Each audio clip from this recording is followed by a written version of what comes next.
Monster 900 launched at EICMA in 1992 that started it all. And, yes, the original Ducati yellow color scheme is back as well. Here are a dozen essential facts you need to know about the 2018 Ducati Monster 821. Following our first ride in Italy, the 2018 Ducati Monster 821 is not a next-generation bike, but upgrades bring it closer in line with its 1200cc sibling. A lighter and more muscularly sculpted tank is the most noticeable styling change, along with the brushed aluminum ski buckle attachment clasp that gives a nostalgic nod to the Monster pedigree. The tail section is shorter and more streamlined, and is complemented with a new Euro 4 compliant 2-in-1-in-2 exhaust that is analogous to that of the 1200. Up front, a new TFT display and LED headlight round out the styling changes, punctuating the aesthetic message that the iconic cult hero from Bologna is continuing to evolve.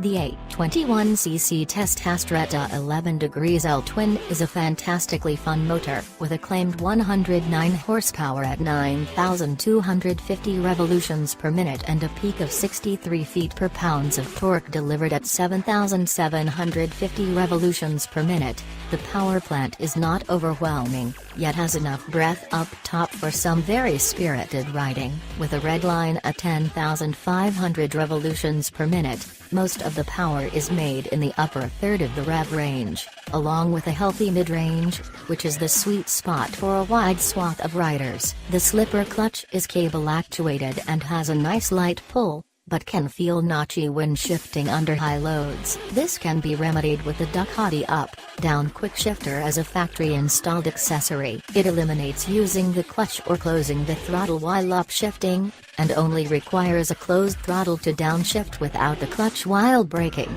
This is a must-have item. While the Monster 821's suspension is not top spec, it is set up properly and well balanced, even over very rough, undulating, and uneven tarmac.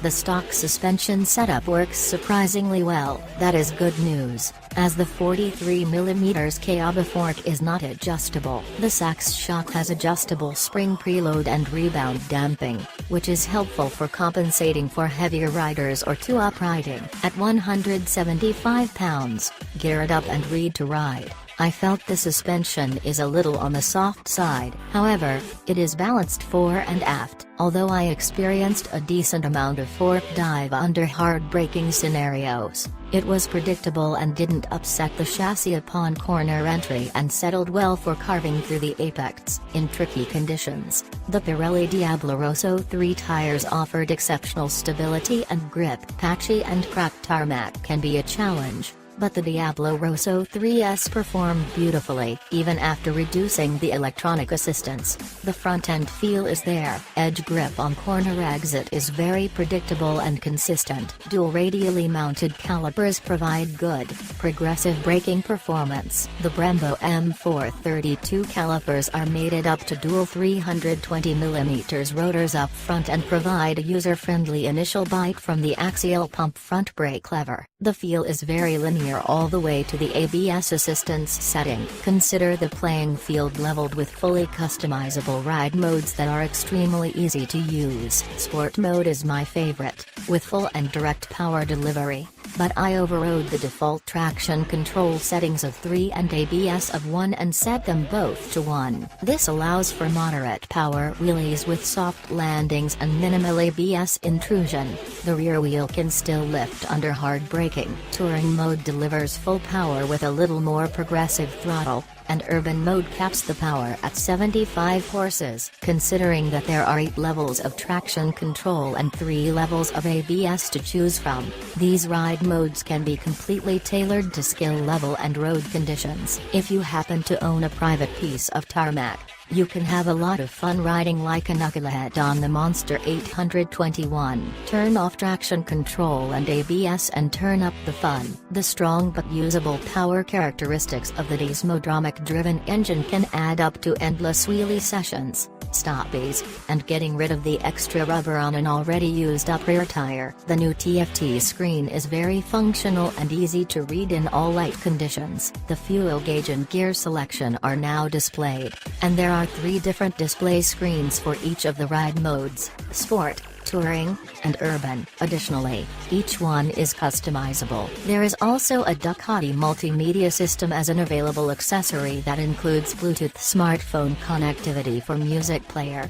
messaging, and voice calls. The Ducati yellow paint scheme is only available on the Monster 821. With iconic aesthetics that have left impressions for 2.5 decades, the Monsteristi are pleased to have the nostalgic Ducati yellow back in the color palette. If the homage to the bloodline is not your thing, there's still 2 classic color schemes to choose from: Ducati Red and Dark Stealth. All of this comes with a premium price tag, with an MSRP starting at $11,995. The Ducati Monster 821 is pricey when compared to other bikes in its category. It's 30% more than a Yamaha FZ09, for instance. Then again, the other bikes in its category are not monsters. This kind of iconic panache comes at a price. The bottom line: the Monster 821 is incredibly easy to ride. Slow or fast, the perfect cocktail of power and agility result in a super approachable bike that serves up a thrilling ride to entry-level riders and advanced hooligans alike. With fully customizable electronics and added accessories such as the Ducati quickshifter and multimedia system, the Monster 821 is arguably the perfect everyday bike.